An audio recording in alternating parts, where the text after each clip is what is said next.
Welcome back to the Power 2 here on College Football Addiction. TJ Pittinger, Cole Thompson, Tom Hannifan. We are back with you to talk all things college football. Last week, we talked about some shots that people were firing. We've got multiple shots being fired in this episode, too, which it is talking season, so I understand that. But how are you guys doing today before we start jumping into the show? The lesson going into today's episode is that when in doubt, shut the F up. Shut the F up. Take a big old glass and shut the F up. That's the most important thing this time of year, and that's going to be our first topic. I can't wait. Hey guys, just a reminder, double check before you go ahead and publish a famous magazine because of we don't need a Phil Steele Eastern Michigan 2.0 coming your way these days. Good God. How? Like Thomas Castellanos having a bad day. He's number 2 because of what happened with Phil Steele and all the magazines that went on out. Which, by the way, we are not canceling Phil Steele because he is a great resource for college football in the offseason. But my God, whoever was the intern that decided to make sure they didn't double check the spelling, please get out of the business. We don't need you on our team anymore. As a play-by-play announcer by trade, it is a nightmare. Last name, absolute nightmare. Like anything you can do to avoid having to say the gentleman's last name. I wish him the best and all the success in the world, but my God. Do they I'm trying to be careful. Let's get to the Thomas Castellanos stuff. No. We're just going to let this one die. It dies. Here we go. Do they just not? I just would not put a white person in the play-by-play booth. That would be my way to. But it's going to happen. It's impossible. There are a lot of African-American guys that call games. You know, Gus Johnson just has to call every game. Like that's what happens. But it's not. Yeah, that's not. I just would call him No Nonsense Noah. That's all. Let's move on. No Nonsense Noah with the hit. Moving on. That's it. I wanted to ask you guys this because I'm obsessed and just, you have to speak it into existence, right? And even biblically, you have not because you ask not. If you could pick, before we get into the show, one sponsor for this show, right? And Google or Apple or Tesla, like you can't pick any of those, right? Like it's not about the money, right? We're doing it for the love of the product or service, whatever. So yeah, of course, I'd love for Google to sponsor and us all just retire tomorrow and do this show 5 days a week. Outside of that, right? Like no money impact. Who would your one sponsor for this show be? Waffle House. Ooh, I like it. We get Waffle House every day on Thanksgiving Day. Is that crazy? I love that. That's actually a really good tradition. That's a great tradition. So we go to the mountains. In fact, we'll have to figure this show out that week. I mean, we'll still do it, but we go to the mountains every year on Thanksgiving week. We leave on Friday after kids get out of school. We're there, and we drive back on Thanksgiving Day. We just do our traditional Thanksgiving dinner a different day while we're up there. And so for the last several years, we have gotten Waffle House on the way home. And they all go in their matching pajamas. Like it's actually really cute. Everybody loves them when they get in there. But about 4 or 5 hours into the drive home, we stop for Waffle House. And so on Thanksgiving Day, we've done that every year. So I'm all for the Waffle House. Cole? I'm going to play just devil's advocate here because if some other major guy has a sponsor with a gas station and I live next to the gas station, the greatest gas station that has ever existed, I want Buc-ee's to sponsor this. Yes. Give me Buc-ee's. I will get beaver nuggets. I will get us fountain drinks. I will make sure that we get the coffee that is the nectar of the gods and also the cleanest bathrooms that you have ever seen on the Power 2. I absolutely would love to have a Buc-ee's for us. There's rumors of a Buc-ee's coming to Tallahassee. The city of Tallahassee is, I don't care, run by complete idiots like most major cities, and the government gets in the way of everything. So that actually might not happen. But if they get to Tallahassee, that'll be a goal of mine, Cole, is to get them. Mine would be, listen, I drink one every show, Diet Dr. Pepper. I don't even want regular Dr. Pepper to skip, but like I haven't had a drink in like 9 months. I'm not on like sobriety thing. It's more like health and trying to make good decisions. But so I'm not going to never drink again, but I have consumed so much Diet Dr. Pepper over the last 9 months that it's unreal. And I don't know who the right people are there, but if you happen to be watching the Power 2 today, I've already paid for the sponsorship in how much I've bought over the last 9 months. So that would be mine. I thought about that today when I grabbed the can and I was like, I'm going to ask these guys what they want. But all three of you listening, Diet Pepper, Buc-ee's and Waffle House, we would gladly take you on. Hey, All right, let's jump into the show now that we've wasted 5 minutes on BS. Let's get into some more BS. Talking season definitely here. We're not breaking any news here with the Thomas Castellanos tweet, which has certainly made the rounds. Thankfully, Phil Steele took a little bit of heat off of old Tommy C with his mishap. But comes out this week and says that Alabama can't stop him, doesn't think they can stop him, and throws Saban into it, which I did like this part of this. And I did a video on this solo. So I want to get you guys' thoughts and let's talk around it. But, is there anything redeeming about this, or was this just the absolute worst move that he could make? I don't even care who goes first here, but let's talk Tommy C talking crap about Alabama. Well, as the Alabama grad and as the SEC representative, I gladly will talk about this. I love the confidence level. I do. And you know what? I appreciate that, because of when you're a team that goes 2-10 last year and you know that your back is against the wall, the best way to rally the troops is to put yourself on front and center stage and say, we don't care what the outside noise is saying. We don't care what people are talking about. We understand that this is all about the bulletin board material, so let's give them a show. Let's make sure that we show up on Saturday in our stadium, in our backyard, with our fan base, with the garnet and gold blazing on down. We know that we're good enough. You say that in the locker room. You say that during reps. You say that during workouts. You don't say that on an interview after going 2-10 as a quarterback that last season could have cut it out with Bill O'Brien's roster and was eventually benched after having a pretty stellar game against Missouri. So let's start there. The other thing that's really important with this, and this is where I have a major issue. If you go back and you read the entire interview, Thomas Castellanos does not represent all of Florida State. And it's evident by the way he was talking in that interview. Because there wasn't a lot of we's. There wasn't a lot of conversations about us and what our identity is going to be or what this program is striving for this year. There was I'm going to come in here and save a lot of jobs. I'm going to come in here and no one's going to be able to stop me. I'm going to come in here and make sure that Alabama knows who I am. You do realize that you're not speaking for the rest of Florida State. A Florida State team that didn't finish top 20 in recruiting this past year. A Florida State team that once again is banking on the transfer portal for a lot of their players to hit. Oh, and a Florida State team that has a ton of turnover when it comes to roster construction and coaching staff. It's no longer Alex Atkins and your defensive coordinator. You now bring in Tony White and you bring in Gus Malzahn, which hopefully are going to be upgrades from what you saw last season, because it can't get much worse than 2-10, and your only real significant win is coming against Charleston Southern.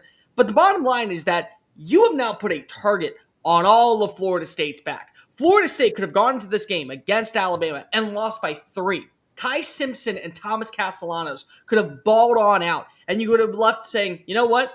Florida State is better than advertised. Alabama may have a shot of playing for a national championship, but Florida State's going to upset someone's season.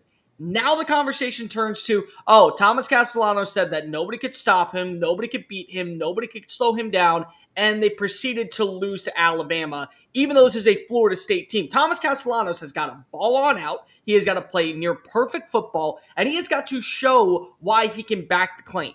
I'm all for talking mad smack internally inside the locker room because you want to make sure that your team is rallied around you. But the second that you throw it out there, you have now made yourself public enemy number 1. And I can only imagine that Kane Womack is channeling his inner Coach Yost and saying, I don't want them to gain another yard. You blitz all night on a quarterback that is known for running and a quarterback that is known for using his legs as a massive standpoint towards his success. TJ, remind me, what was the quote he said about Saban? He said Saban can't save them, which I will say, I'll let Tom go now, but I did like that. Like, I did like the subtle shot. I thought that was good. I mean, does it work out for them? We find out in 2 days or 2 months and 5 days. But I thought that was pretty good. I thought that was a good. That was a good jest, I thought. It's a good jab. Again, I agree with Cole. I like the confidence. I hate that he said it out loud into a microphone. I don't know how Pete Nakos all of a sudden became the Taylor Rooks of college football interviews, like sitting down with Jaylen Brown. Taylor Rooks gets, I'm going to win 6 championships here in Boston. It's just incredible what old Nakos can do there at On 3, but congratulations to him. So you take a shot at Saban. And it's like, Kalen DeBoer is not a bad coach, by the way. He was literally just in the national championship a little over a year ago. So, like, let's give him some credit. This gets even funnier because of what he said, continued in that interview. Quote, I feel like I tore the ACC up by my damn self for the last 2 years, and now I'm with a squad. So I like the confidence he has in his team. His own former teammate at Boston College, Cameron Martinez, quote tweeted this and said, that ain't how I remember it. So it's like you're getting buried by your old team. And let's also take a minute to look at some of his statistics. By the way, started his career at UCF, transfers to Boston College. 2023, I will give him his flowers. He had a nice season. Poor completion percentage, of course, 57.3, but over 2,200 yards passing, 15 touchdowns, 14 interceptions, not great, but over 1,000 yards rushing, 13 touchdowns on the ground. Okay. Last season, 2024, where he tore up the ACC to the point that Cole said, he got benched. 1,300 yards passing, 61% completion percentage. That came up. 18 touchdowns to 5 interceptions, 194 rushing yards, and just 1 rushing touchdown. That doesn't sound like you tore up anything other than the bench this past season. I'm very much about bulletin board material. I think it's great. We were talking about this before we came on here, is that South Carolina quarterback Lenora Sellers was just on the Zach Gelb show. Zach's a friend of mine, friend of Cole's, so love Zach. And Lenora Sellers was like, Alabama's still Alabama. Kind of like, I'm not going to step in the bear trap on this one because he's not an idiot. This is one of the dumber things you could say, and I do look forward to when we can reflect, maybe 5-10 years from now and look at the string of transfer portal quarterbacks that have been acquired by different schools to go from DJU to Thomas Castellanos, Tommy Castellanos. Tommy now, because he's no longer Tommy. He's Tommy. Yeah. From name. One Thomas to another. Shut up, dude. Shut up and play. You have said some profoundly stupid things. Your own former teammates are burying you on social media. You might run into a buzzsaw on August 30th against Alabama. It's great that it's at home. That could help you a little bit, but boy, did you just give bulletin board material to a team that has something to prove in 2025 in Alabama. And it's that time of the year when football players at every level are like, I'm ready to put the pads on again. I'm ready to hit somebody. Training camp's a month away. Best of luck, Tommy. Can I also just say really fast that everyone uses Diego Pavia as like a selling point of, hey, he can smack talk Alabama, so everyone can smack talk Alabama. Diego Pavia beat the number 1 team in the country in a stadium that wasn't fully constructed and then went on a tirade of saying, I'm going to beat everyone to oblivion. And the meme that has gone around surrounding DP right now is him standing on a podium, pouring the champagne on himself while Vanderbilt sits in 9th place. Tommy C, you haven't beaten anybody yet. You didn't even beat Missouri last year in overtime. Like, slow your roll before you start going and putting Florida State, a 2-10 team, on this rack of just pure firing squad. Oh, and here's the other thing. It's not going to be in October when maybe an injury happens to Alabama and you're like, oh, well, they were down a man, so it's okay that they were able to go and make this a close call. Everyone's going to be at full strength, dude, and they're gunning right for your head. So best of luck to you on that one, my friend. So as the resident Florida State guy, here we go. Yeah, let's hear your side. I can't believe he put me in this. I really can't believe he put me in this situation to have to do this. I would not have said this, right? Like there's no doubt. I completely agree that it was not a good thing to say. And I do also agree. I like the confidence internally. I have no problem with him thinking this. I have no problem with Florida State's, 100-man roster thinking they're going to win this game, whether they do or don't. I will say, I think that it's relatively low risk, high reward. I think Florida State's already, for the last 18 months, been kind of the biggest joke of college football, unfortunately for myself. And so, like, what's one more thing added on, right? Like, what if they lose, which they probably will, per Vegas and anyone really picking this game, they probably will lose. If they lose, this quote will get shared 1 billion times.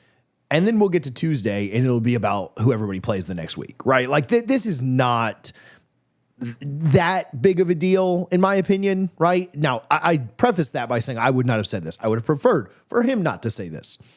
I don't think it's that big of a deal, and I think we'll move on from it relatively quickly, especially if Florida State is able to go out and win a couple of games that maybe they shouldn't, Bama game excluded. Even if they lose this game and then maybe they upset Miami or maybe they play well against Florida, who knows, right? If they just win the games they're supposed to win and beat their win total and get to 8 wins instead of the 7.5 that they're projected. People, I don't think you get to November and they're like, man, remember what he said about it? I think it's just, yeah, that's it, right? It happened, whatever. So relatively low risk, high reward. I also don't know that I buy too much into this impacting the game. I think Bama had kind of a lot to prove going into it. I don't think that on 4th and 1, Florida State down 4 with a minute to go, I don't think it's like, oh, well, now let's kick it up because of what he said to Nakos. You know, like I do think bulletin board material probably gets overblown a little bit. Again, would I have preferred him not to say it? Yes. Do I think it's dumb? Probably. Do I think it impacts the game or has any kind of staying power? No. If they win, or if he goes off and they lose by 3 and he has 300 yards combined passing and throwing. Yeah, maybe that's the best question because we all kind of expect one of two things happens, right? Like Florida State either gets blown out or maybe they do win a close game. But if he goes off and has a really good game and they just lose by 3 or 4, right? Make it a 1-score game. How do we look at it then, right? If they really don't stop him, which they have struggled with running quarterbacks very recently. Yeah. I think there's a decent chance that Florida State loses this game within the spread, less than 10. And he has a nice day, and they're just not good enough to win. How do we look at the quote then, right? Do we look at, I'd still say you probably shouldn't have said it, but if he goes out there and backs it up, he didn't come out and say, we're going to beat Bama by 30. He said, they can't stop me. I think within that context, you kind of look at it and say, okay, well, maybe there's some optimism. Maybe they really were right there with Bama and lost a close game, and maybe that projects them out to play a little bit better through the year. Overall, I think it's probably dumb to say. It's probably at the same time also overblown because it's Florida State. Like, who cares? They're already the biggest joke in college football for the last 12 months. Who gives a crap, right? So I don't know. That's my take on it. It's probably not as big of a deal as we make it. It's probably still not smart to say, but what's the worst case that happens? You lose by a lot and you get a few more jokes thrown at you until about Tuesday or Wednesday, and then we're on to the next week. So yeah. I don't know.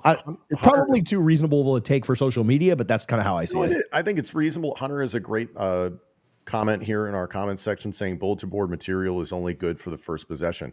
He's accurate in that those first couple of drives, everybody's real juiced up and anything personal is probably going to come out there and you see how a game progresses. Maybe it gets even worse, but like if he pulls this off, he's Nostradamus. If he loses and then he follows up with an equally dumb comment, then it gets even worse and it snowballs from there. My hope is Mike Norvell has a little powwow with him and be like, hey bud, as I was saying at the top of the show, shut the F up. Just get ready for training camp, do all the stuff you got to do, and just play a tough game. Because you're right. If they lose the game and he handles it with class after the fact, it's forgotten. But I forget who said it, but the recommendation is don't be the star of the internet at any given time. And this week, he's the star of the internet because he said something stupid. So less than a month from now, Florida State is in Charlotte for the ACC kickoff. And my hope is that he kind of doubles down on this and says, you know what, I'm going to beat Miami's ass too. You know what, Mario, bring that crap up here. Like, if you're going to dive into the pool, dive into the pool. You know what, Napier, end of the year, we're coming to the swamp. And, Cade Klubnik, you think you're QB1? I'll get drafted ahead of you. Just go all the way with this. So, as the Alabama grad and as the SEC resident, I will hold nothing against him because if I love college football and if Thomas Castellanos balls out in this game, it's good for college football because if he did back it. But I am going to hold you to that level of, well, Nick Saban can't save them. You're right, Nick Saban can't. But Kalen DeBoer, the guy that did lead his team to a national title less than 2 years ago with Washington, yeah, he kind of did, and he shut you up. So I'm going to make sure that you remember that Alabama hasn't disappeared entirely, whether or not you play well or not. You can't throw out that line and then expect me not to bring up later on. Nick Saban can't save us. You're right. The guy that replaced him and the guy that people are kind of sleeping on right now actually did instead. Here's a good question. And I truly don't know the answer to this, so I'm just lobbing it up to you guys. Do more people want to see Florida State and Thomas Castellanos fail on this prediction or be right? Like, has Thomas Castellanos pushed more people to cheering for the evil empire, or will, SEC fans may be excluded because of that weird relationship they have cheering for their own conference? But the majority of college football, would they like to see Castellanos be right on this and take Bama down, or would they like to see Castellanos be wrong and in thus doing have to cheer for Alabama, which most people don't like to do? Most people would rather see Alabama lose any given Saturday, right? Outside of, Florida fans, Florida State, Miami fans, things like that. Thoughts on that? I think that Florida State, they would love to see win with a quarterback that didn't get the same amount of respect when he was coming out of high school, that had to kind of prove his way through the minor stakes and push his narrative all the way up to where he got an offer to play at an ACC school. Similar to Diego Pavia, who went in last season to Jordan-Hare Stadium and beat Auburn with New Mexico State before joining Vanderbilt and then beating Alabama. The problem is that Thomas Castellanos said a lot of I's in that interview. A lot of, I'm here to save the program. I'm here to save jobs. You can't stop me. You were benched at Boston College by Bill O'Brien, who had a Heisman quarterback and couldn't win a national title with him. He saw you and said, nah, dude, not my cup of tea. Sit down and shut up. That's where you lose me. I think that's where you lose a lot of people. If this was a Diego Pavia type story that came from a junior college that went to a Conference USA school, balled on out, and then went to Florida State, maybe you feel a little bit differently. But this is a dude that couldn't beat Missouri last season. This is a dude that got benched by a coach that people still make fun of in the NFL. Like, that's what you have as your starting quarterback. That's where you're at when it comes. And I think that a lot of people are siding with Bama on that. As a Penn State grad, I cite 2012, what Bill O'Brien did with Matt McGloin, and he benched Thomas Castellanos, who arguably has far more gifts, far more physical gifts. So, no, to the point you're saying, TJ, in terms of like eyeballs and news, absolutely. If Florida State upsets Alabama in week 0, whatever it is, that is a far bigger story, because then you can roll that momentum forward. So that's better for the talking points, the talking heads, us, of course, ratings, that sort of thing. If that's actually Thomas Castellanos winning that game, do more people want to see Alabama smash him because he said something stupid, or do more people want to see the upset? I think people lend towards the upset. I don't know if it's necessarily because it's Florida State, that sort of thing. You're going to have that support, but this is a bigger story long term if Florida State is relevant in 2025. Them being irrelevant is obviously not going to draw any eyeballs. Speak for yourself. Do you really think that as an Alabama person in the SEC, I want to see Kalen DeBoer in year 1 start off 0-1 and then? Oh no, I'm saying the driving force of the overall audience, because it's not all Florida State fans, it's not all Alabama fans. Most people that tune in for that game, because it'll be one of the biggest games to start off that weekend, the average fan would be like, yeah, if he pulls this off, then Florida State is somebody that's in the conversation for a number of weeks after the fact. If they just get smoked and dog walked, then story's over the second the game's over. You know what I mean? Here's the part that's going to make me really sad. They're going to beat Alabama and then lose to Virginia 3 weeks later. Oh, yeah. That's going to be the storyline of Tallahassee this year. Okay, let me give Tommy C a little bit of credit. I think that on the Bill O'Brien stuff, he was in an impossible situation to where Bill O'Brien did not utilize him very well. I know he got benched. I think that had less to do with his play and more to do with O'Brien's system. Sure. I'll give him a little grace there. He was putting up okay numbers, right? They were okay. I think he tried to force a round peg into a square hole. Is that the right, cliche or whatever? He tried to force a mobile quarterback into a passing system. That's what he did. So I'll give him a little grace there. Let me defend my guy and have a little bit of confidence that we can at least cover the spread. You know what? As somebody who cannot stomach the man that decided to ruin the Houston Texans, I will also give you a little bit of grace. I'll give you a little bit. But you decide to ruin Alabama football at the same time. I'm not saying Castellanos is top 5 in the ACC or anything like that, but I do think there's a chance that I'll blame O'Brien a little bit while I live in delusion. that he's going to be great for us. Oh, and by the way, he brought in Dylan Lonergan as his starting quarterback. So again, I guess roll tide in Boston College. That's the scraps of the Tuscaloosa Tide. Castellanos pretty good in Tallahassee too, so maybe he's got more comfortability playing in that stadium. He was one of the better quarterbacks to play in that stadium last year. So, all right, Miami and Wisconsin. I'll start with Tom here, I guess, with the Big Ten stuff.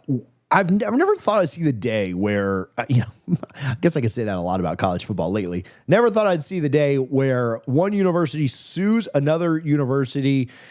Wisconsin sues Miami with the Big Ten's backing and approval, which maybe has an interesting kind of realignment, feel to it. We can talk about that in a minute. But over the Xavier Lucas, it wasn't even a transfer because they didn't put his name into the transfer, but over him unenrolling and then re-enrolling in Miami.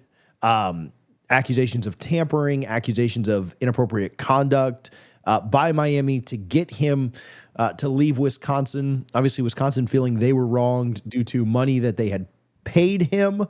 And I don't really know if this goes anywhere. I've spoken with, attorneys on both sides that kind of said like, man, I just don't know there's a lot of standing for Wisconsin to actually win anything here. But Tom, any thoughts here from the Big Ten's perspective?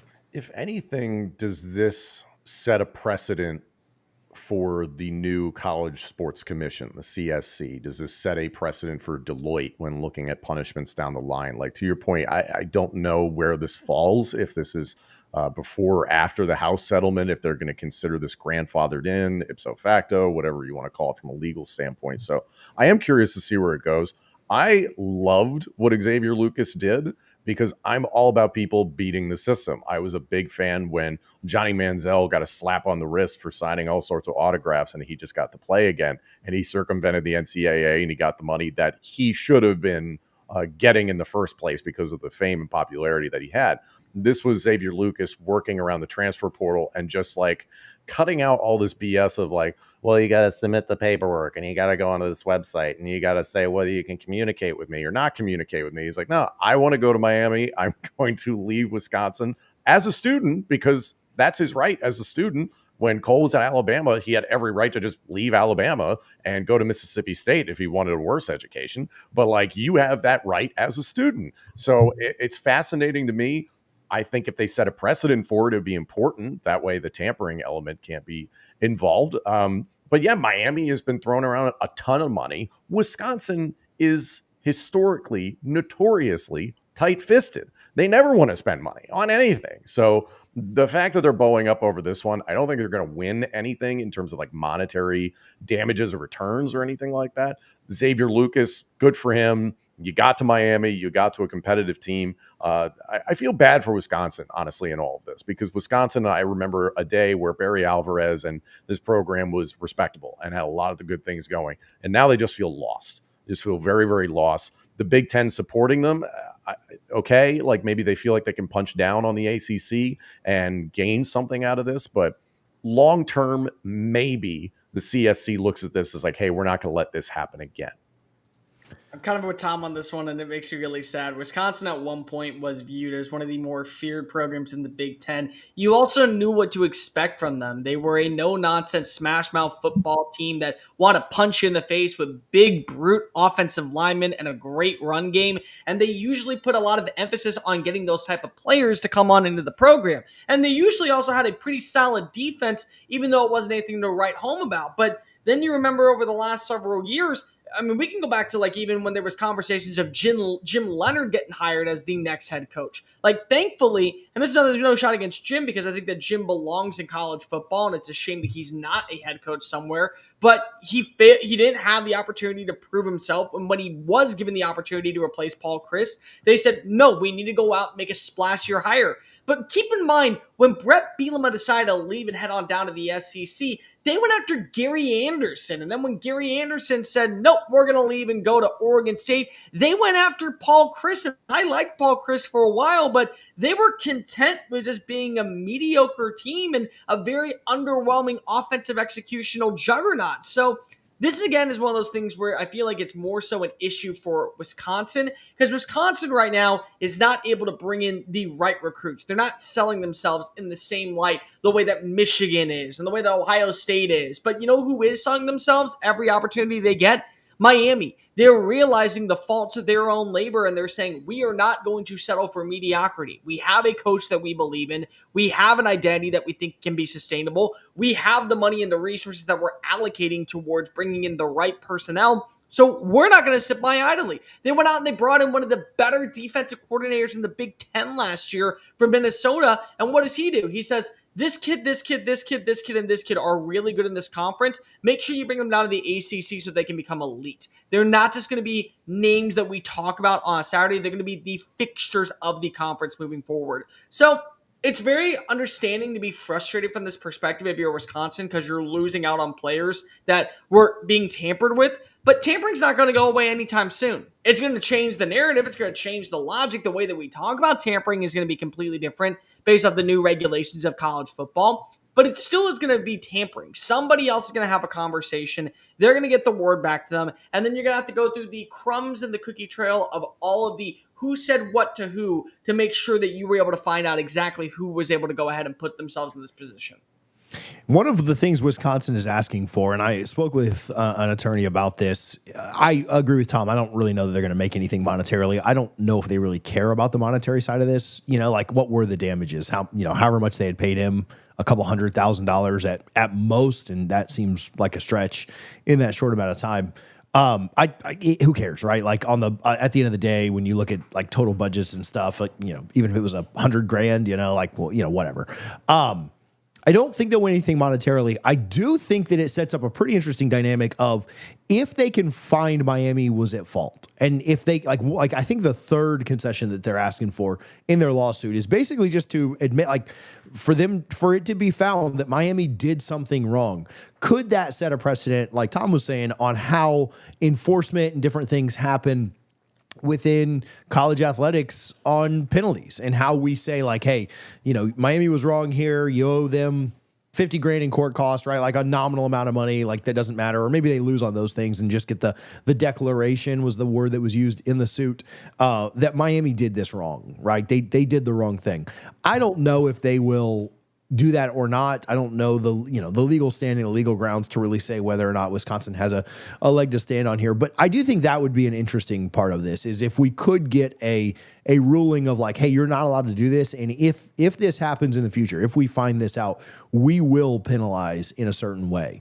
Again, are there always going to be back channels? Can a collective member always talk with a high school head coach that's not a direct family member? Yes, absolutely. That will always happen. We've talked about longer term contracts, and we've talked about buyouts and penalties and this, that, and the other. Can that curb some of it? Absolutely. But I would be interested to see if we could get a ruling that yes, what Miami did here was wrong. There's no real penalty because that was under an NCAA rule, and we don't operate under those anymore with now the new College Sports Commission, but we will declare it was wrong, and we'll set a precedent for what we find going forward. There's a lot of talk about Miami potentially going to the Big Ten, and I think the realignment angle on this is interesting. Some people think Miami's destined for the Big Ten in a couple of years. What are we in 25 now? So, 26, they'll be in the ACC. That would be 3 or 4 years away. Does it surprise you that the Big Ten joined in on this? Certainly they're going to defend their products that are already within the conference, but would the Big Ten have done that if Miami was just a shoe-in to come in the next couple of years? I don't know. Maybe I'm overthinking that a little bit. What if Miami was already in the Big Ten? Would this not even happen? Would there be kind of a gentleman's handshake agreement of hey, we're not going to do this to our own other members of the conference?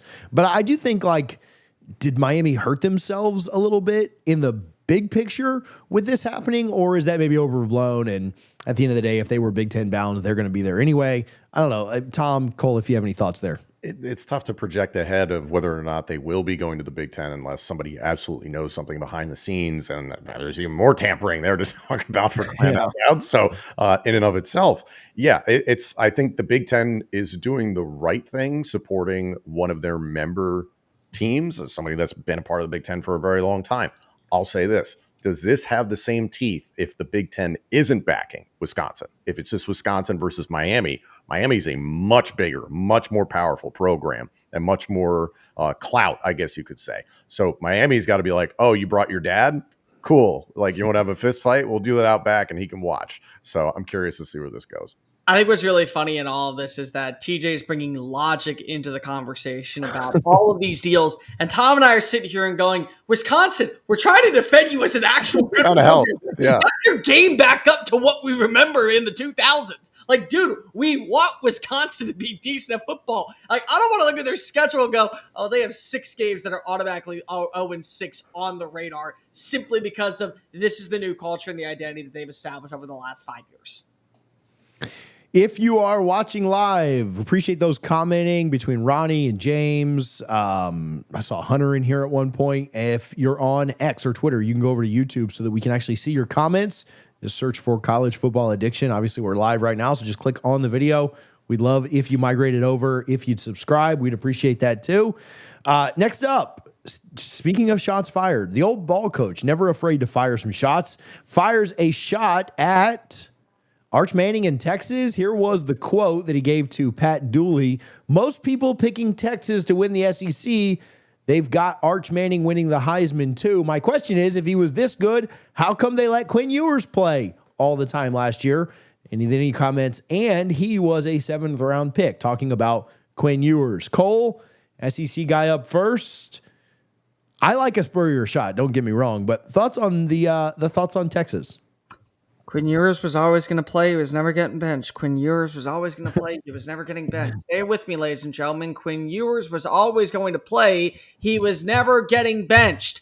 It was bulletin board off-season chatter material for people like you, me, and Tom to go ahead and build up our boosters and our numbers in the chat and our subscription counts, and that was it. Steve Sarkisian watched as Quinn Ewers led his team to a record-setting day in the Big 12 championship before they hightailed it on over to the SEC and said, Quinn Ewers is my guy. Quinn Ewers, the only way that he was not going to be QB1 the entire year, and I said this on SEC Unfiltered back in July of 2024, was if he suffered a season-ending injury and it became the Arch Manning show by default. That was it. Quinn was always going to start. Even if you and I and Tom and everybody else and every Tom, Dick, and Jane out there knew that Arch Manning was the better quarterback, was more talented, had a higher upside, at this point, 3 years in, for what he had accomplished at Texas, for what he had been able to sustain with Steve Sarkisian, for the continued trajectory of the program over the last 3 seasons, Quinn Ewers was always going to start. Now, the question turns to, at this point, when you look at the variety of what is going to happen next, is Arch going to be any better? That's a big question. What is the rest of Texas going to look like? Is the roster still going to be as talented with 4 new offensive linemen, with a brand new tight end, with 3 new starting wide receivers, with the return of CJ Baxter, who's taking reps away from Trey Weisner? But let me also say this. I would not be taking advice from Steve Spurrier, who was known for all the time rotating quarterbacks in an era where you never were able to have stability. There was a point where he had Steven Garcia at South Carolina lead them to one of the best seasons of all time, and he benched him. So I really would be taking advice from Spurrier, the head ball coach, on rotating quarterbacks and why so-and-so was not supposed to start. Two things can be true at once. Arch Manning is a better quarterback and has higher upside than Quinn Ewers. Quinn Ewers was never, ever, ever getting benched for Arch Manning. Both things are true in this sentiment. So let's just put that to the wayside, head ball coach, and save it for a rainy day. I promise you, Texas is going to be fine because Arch Manning is a better quarterback. Quinn Ewers was always going to start because he had earned the respect from Steve Sarkisian, which is something that has been done year in and year out for anybody who has worked underneath Nick Saban. I'm sorry. It just happens that way. It does. I've said it before on this show, very early in this upcoming season, the bulk of America is going to hate Arch Manning, because ESPN, Fox, the talking heads are going to ram him down everybody's throat. The fatigue's already there. I think that's kind of what's behind Steve Spurrier's comment. I remember the Georgia game from last year when the Bulldogs smashed Texas's collective face into the dirt. Remember at the end of the first half when they put in Arch Manning and then they took out Arch Manning, and Arch looked like deer in headlights. Quinn Ewers didn't look much better, but he was at least a little bit more composed. You saw Arch Manning be shook at the end of the first half, and Steve Sarkisian was like, hey, let's try something. Maybe this will shake things up. It didn't. It was like, okay, let's get the kid out of there. It just wasn't their day ultimately against Georgia in that game at that point in the season. Look, the offseason is Arch Manning's friend. Had they been able to get him to a point where is he going to be as good or light years better than Quinn Ewers? We have no idea. He has got to do the small things right. And I think he has the perfect pedigree, obviously, being a Manning. He's going to get coached up. He's going to be in a good situation. He's in a good environment with Steve Sarkisian, who is quarterback friendly. So this should be set up for him to have success. What does that look like exactly? I think people are expecting video game numbers from a kid who just hasn't had a chance to get on the field yet. But ultimately, this entire situation is, I think, the early fatigue, because if Texas gets out to a hot start and Arch looks good, like not great, but just good, you will not hear the end of Arch Mania and the march for Arch in the NFL draft. And he should be the Heisman #1. Like the fact that that's already out there, people are going to be sick of this kid by halfway through the season. I honestly feel a little bit bad for him because he hasn't said anything publicly, the likes of like Tommy Castellanos or anything like that. He says all the right things. He does all the right things so far, but did we not learn anything from the Nico Iamaleava situation a year ago? He plays in a bowl game. He has 3 touchdowns. He runs it in against Iowa, and Iowa was missing multiple starters on their defense in the Citrus Bowl. And everyone decides to crown him the next big time thing because if he was the profile player of NIL. And he puts up pedestrian numbers. Tennessee is still a really good team. They still make the college football playoff. They beat Alabama. You actually watch Nico Iamaleava have 2 touchdowns against Alabama. It looks really promising. And then they crap the bed against Ohio State, who was a much more complete team. Like, again, and then people come out here and I have to defend Nico and go, dude, we never should have hiked him up. Like, we should have just let him figure things out, and then eventually it would have pandered into a pretty good situation for him this year because it was his first year starting. That's Arch. Arch could put up average numbers, and he's still going to come back because if he was always going to come back for 2026, because that's what the Mannings want. That's what they've made it abundantly clear, yet everybody out there decides to go ahead and say, we have to put him as the #1 quarterback, despite him barely playing more than 300 reps his entire career for QB1 when the New Orleans Saints are on the clock in 2026 so they can complete the legacy and bring Arch back to New Orleans. Like, I get it. I do. But, like, Texas can still be one of the best rushing teams in the country. They have 4 really good running backs. Texas can be one of the more stable teams in the red zone because of what they have with Emmett Mosley coming on in and Jack Endries coming on in and DeAndre Moore and Ryan Wingo and 3 really good 4-star upcoming talents from a #1 recruiting class. They can still have a #1 defense. But the problem is that everyone's going to take those things and put them to the wayside and go, what did Arch Manning look like around that entire thing? Because if we did it with Nico Iamaleava, we're at a point where I'm having to go back and now defend Quinn Ewers because if Quinn was not a bad quarterback. Quinn was a very solid quarterback, and Quinn did a lot of things for the University of Texas. So much so that he was okay being a 7th-round pick to be forever remembered on the 40 acres as a legend rather than tarnish his legacy and get paid $6 million to play for a Florida State or a UNC or another program. He wanted to be remembered as a Longhorn. Yet so many Longhorns are like, screw this guy. He was the #1 quarterback you ever got in the recruiting rankings. And he got you to a conference title. He got you to a conference victory. He left the Big 12 with a record-setting number in that conference game. People seem to forget about that. He put up record-setting numbers in the Big 12 as a double bird on his way to the SEC. And he was a drive away from taking you to a national championship. Like, my God, let's give this kid a break for what he's done, and let's give Arch a break. We don't need to have this rotating quarterback stuff. Come on, guys. Yeah, it's not like Arch was playing poorly. Is maybe, and I know Spurrier's older now, and he's just talking with a buddy, and taking shots because that's what he's done his whole career. But yeah, I mean, they who played the best against Ohio State in the playoff? I mean, it was Texas. Like, why would you have ever gone to? There was no reason to ever move off of him. It does set up a fun matchup in the Swamp with Spurrier's Gators. He's still around there, obviously in Gainesville. I don't know if he still has that office in the buildings or if Napier's kicked him out for saying dumb stuff or not. But I do think that it sets up an interesting matchup. Not that it wasn't already interesting with Lagway and Arch in the Swamp in a game that, I mean, Texas will likely be favored in. We'll see how both of their first months look. I think it's that first weekend in October, if I'm remembering it correctly. But it does make that, if that game wasn't interesting enough, you've got Lagway and Arch going at it, and I would assume Spurrier will be in attendance for that.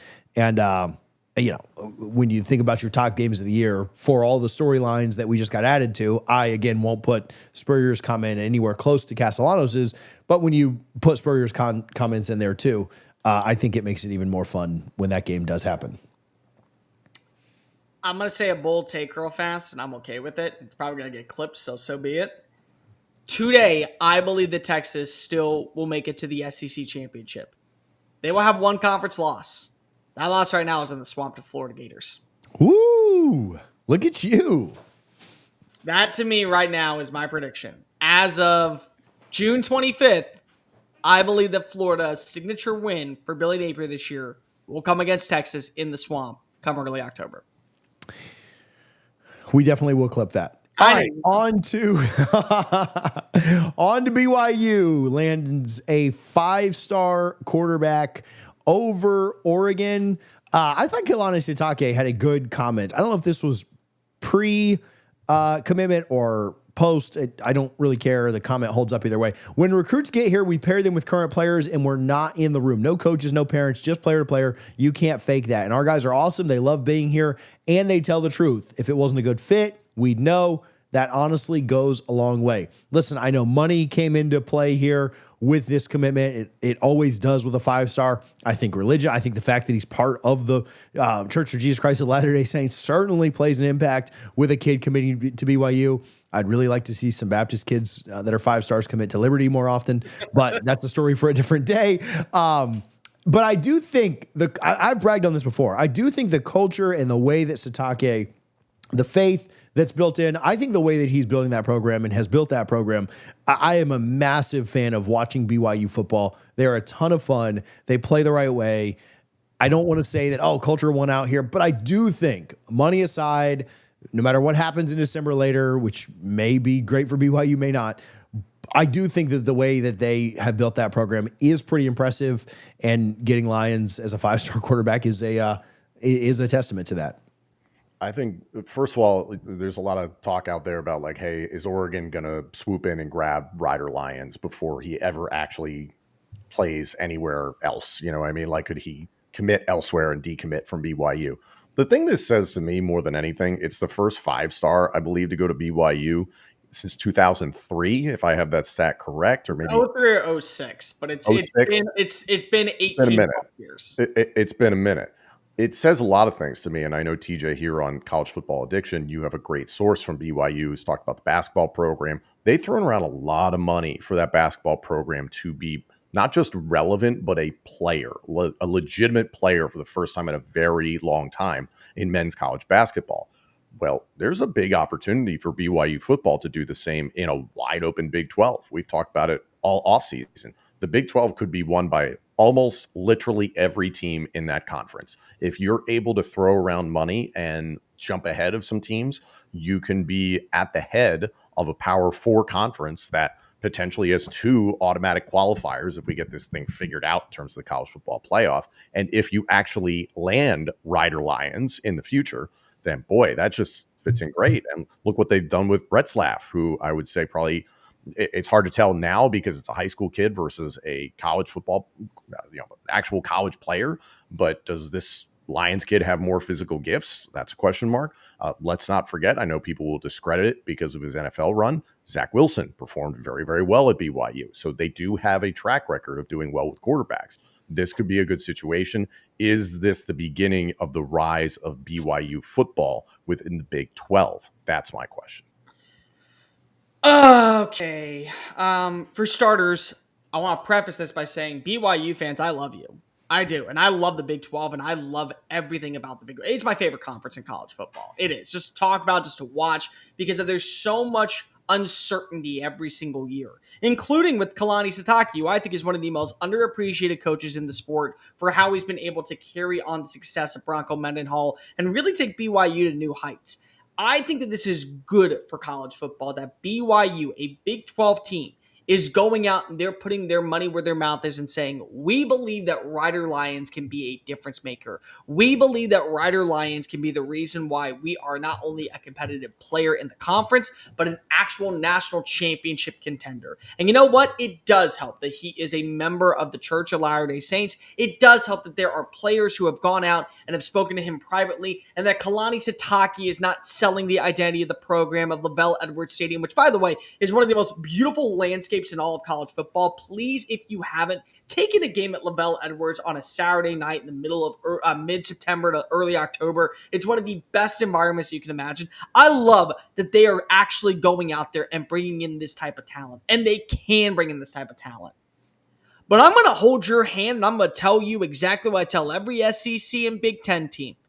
Until I see him sign on the dotted line, stand on campus, and take reps in the spring or in fall camp, he is available to every single team. What BYU just did was put themselves in a prime position to land a player. And if he is fully committed to the identity of what BYU culture is, he is going to shut down his commitment. He's not going to listen to anybody else. He is not going to tell anybody that he is interested in meeting with them or having conversations or going on a recruiting trip. But all he's done at this point is say, this is the asking price for me to go play for BYU. Can you match it? Can you over-enhance it? And can you put me on a bigger pedestal to where I'm getting paid a significant amount to play for an Oregon, to play for a Washington, to play for any team out there? And I feel this way about every single team in college football. It's not a Big 12 or an ACC or a MAC or a Sun Belt or an SEC thing. It's just the nature of college football. Dallas Wilson is a player I am sold on of being a difference maker this upcoming season for Florida. I think he is a big reason why the Gators can get to 9+ wins, and DJ Lagway could be the favorite to win the Heisman Trophy by early November. But remember, he was committed to Oregon, goes to Eugene, then asked to get out of his scholarship to then go down to Gainesville. The recruiting is not over just because if he says he's committed. Until that letter of intent is signed, until he is strapped on up and actually taking reps in practice, and really up until we get into the second wave of the transfer portal, I am not buying into that Rider Lions is fully committed to BYU. It's great that BYU is putting their money where their mouth is and that they're able to land a player of this magnitude. And it'd be great for the world of college football to say a Big 12 team is actually a player for 5-star talent and that we're going to make this a more balanced playing field. But until I see pen touch paper and he is on campus and he is in Provo, Utah, he is still available in my eyes, just like every single recruit is available for every single team in college football until they actually go ahead and show on up. All right, call your shot just quickly here, and we'll go on to the wild card. Where does he sign? Where does he play? I'll say he sticks with BYU. Yeah, BYU makes sense. Yeah. I'm going to go bold, and I will say he will stick with BYU, but I do think that there will be at least one other team that pushes him over the edge, and they will offer more money. I could see it. All right, BYU fans, so sorry that we all just picked your way. He's definitely going to be a Duck. Now he's going to go to Washington. Now he's going to go there because they're going to pay him a crap. We had faith. I had faith. I was hoping Cole would say something else so that we would not jinx you, but we may have just jinxed you. So, all right, on to the wild card. I think Tom has it this week. What do we got? I'll make this one quick and kind of piggybacking on our conversation and the flowers we were just throwing there to Coach Sitake. I want the two of you to give your early picks for Coach of the Year in Power 4. And I know often when Coach of the Year is handed out, we look back on it and it's like, maybe it went to the the person with the most eyeballs, that sort of thing. Like, who do you think legitimately is set up to have the best season, has to do the most with the least potentially? Like, just who do you think will be the best coach in every of the Power Four conferences? So I want to start with the Big 12, and I will start with Colt. So we're going through every single conference. The four. So Yeah, Big, Power Big Four 12, ACC, Big 10, and SEC. I think the easy answer is probably Kenny Dillingham, but I am going to go with Dave Aranda. I think that Baylor is going to be one of the biggest players this upcoming season. I think that they're going to be in the conversation to go to the college football playoff. And I really, really do like Sawyer Robertson. I like Josh Cameron. I think Bryson Washington was one of the best running backs in college football to close out 2025.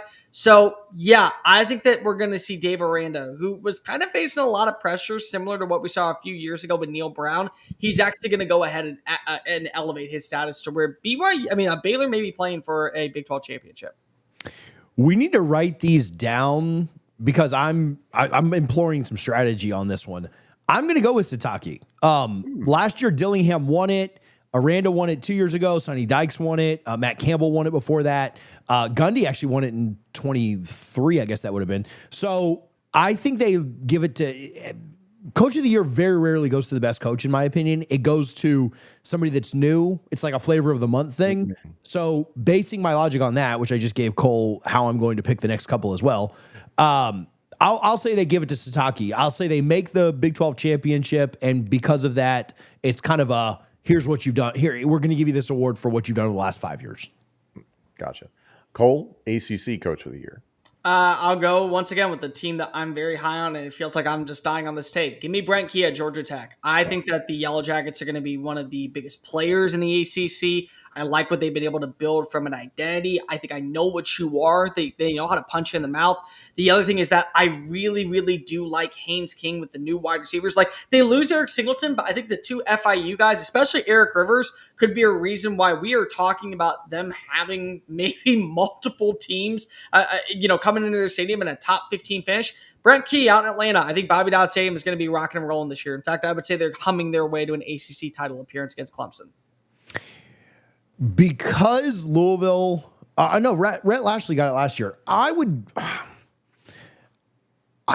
don't know if I have enough confidence in Louisville to say that they win it. And I think that Miami's talent keeps Mario from winning it.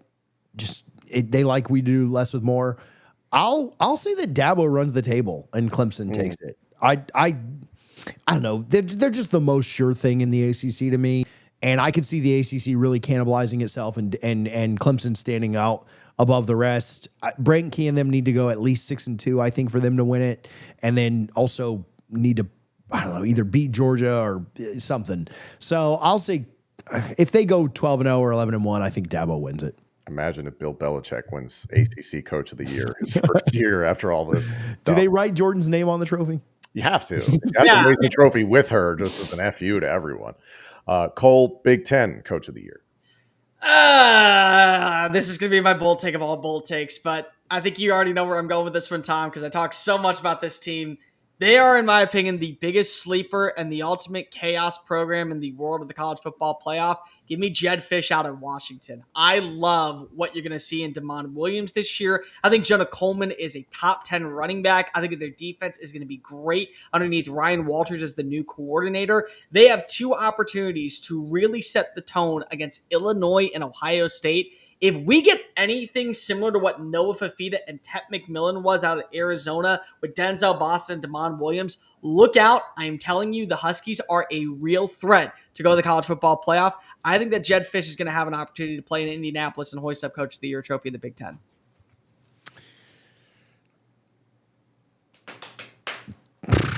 I don't know. I don't want to do this. I know you don't, but he's not going to win it. I know who you're thinking. He's not going to. Yeah, I mean, my gut wants to go with Franklin, but until I see it, I can't do it. He's not going to win it. That's fair.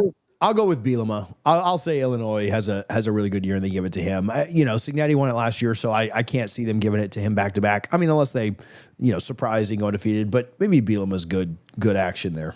I could see Sharon Moore winning it if Bryce Underwood takes over early and balls out. Like, you could see that path potentially.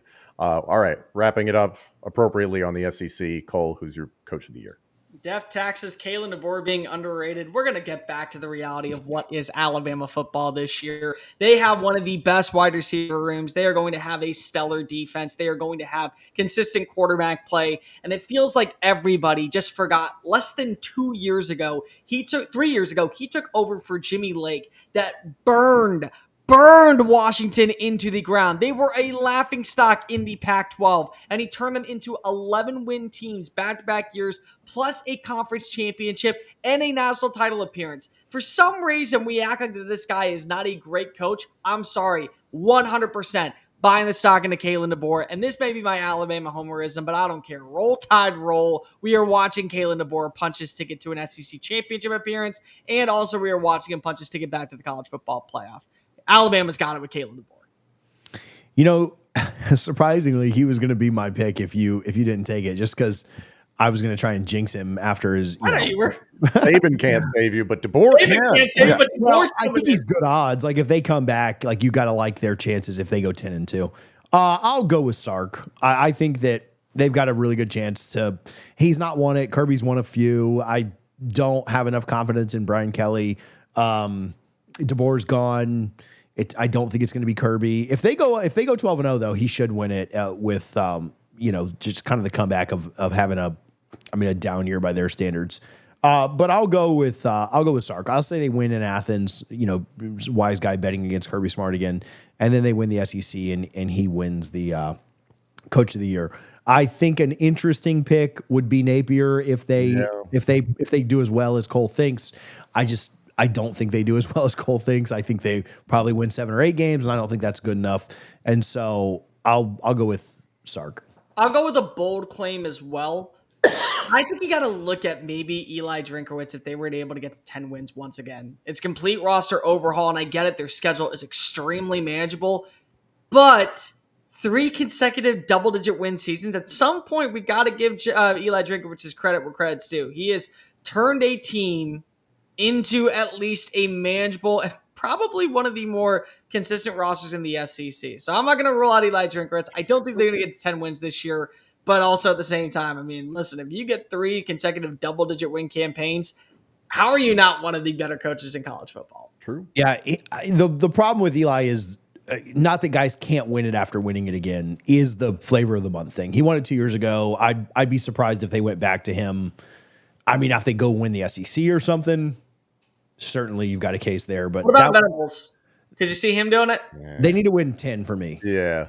Beamer, maybe if Sellers plays. They need to win 10. They have to win 10. I think 10 is the bare minimum for any coach to win it.